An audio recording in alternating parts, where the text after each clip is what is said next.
पालकांना असं वाटतं की आम्ही गुड टच बॅड टच शिकवलाय म्हणजे आम्ही सुजाण पालक आहे. नक्कीच तुम्ही सुजाण पालक आहात. गुड टच बॅड टच बालकांना शिकवावं. पण मग पुढे काय? जर मग असा बॅड टच झाला तर मग काय करणार? पालक म्हणून काय भूमिका आहे तुमची? मी एक केस तुमच्याबरोबर शेअर करते. एका कुटुंबामध्ये दोघं दाम्पत्य शिक्षित होतं आणि दोघं नोकरीला जायचं. त्यांच्या 2 मुली होत्या.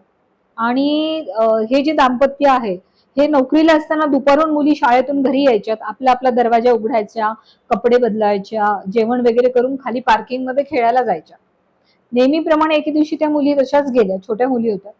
आणि एक अननोन माणूस तिथे आला आणि त्याने त्याच्या पॅन्टची जीभ काली केली आणि लिंग प्रदर्शन केलं. आता लिंग प्रदर्शन करणे बालकाला हा देखील लैंगिक शोषणाचाच भाग आहे. आता त्या मुली घाबरल्या आणि घरी आल्या. जेव्हा आई कामावरनं घरी आली तेव्हा त्यांनी आईला सांगितलं की असं असं झालं, खाली एका माणसाने लिंग प्रदर्शन केलं. आता गुड टच बॅड टच शिकवलेलं होतं म्हणून मुलं बोलली. आता पालक म्हणून पालकांनी काय भूमिका घ्यावी?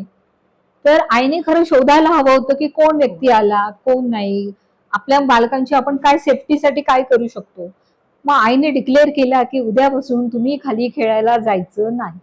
आता अशा घटनेमुळे काय होणार की बालकांना माहिती झालंय की आपण जेव्हा व्यक्त होतो तेव्हा आपल्यावर बंधन येतात, आपलं फ्रीडम कॉम्प्रोमाइज केलं जातं. मग मुलं पुढच्या वेळेस सांगतील का की असं झालंय म्हणून? ते मूल सांगणारच नाही. संपूर्ण व्हिडिओ पाहण्यासाठी ओनली मानिनी चॅनलला जरूर भेट द्या.